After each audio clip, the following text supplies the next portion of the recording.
प्रभो हर हर महादेव शिव शंभो धवलेश्वराय नमो नमः। दीपं यदि परं ब्रह्म दीपं यदि जनार्दनः दीपहरति मे पाप पूजा दीप नमस्तुते। बाबा धवलेश्वर महाप्रभु संसार सुखी रखंतु। आज शुभ शुक्रवार रे समस्त श्रद्धालु भक्त मानक आशीर्वाद करंतु। समस्त श्रद्धालु भक्त मानकर मनस्कामना पूर्ण करंतु।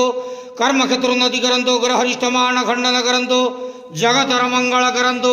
विश्वर कल्याण करंतु। आपणकर नाम प्रकाश करंतु। सेवकर डाक श्रवण करंतु। समस्त द्वावसा भक्त मानकर मनस्कामना पूर्ण करंतु। बाबा धवलेश्वराय नमः। संसार सुखी रखंतु आनंद गवार हरि बोलो।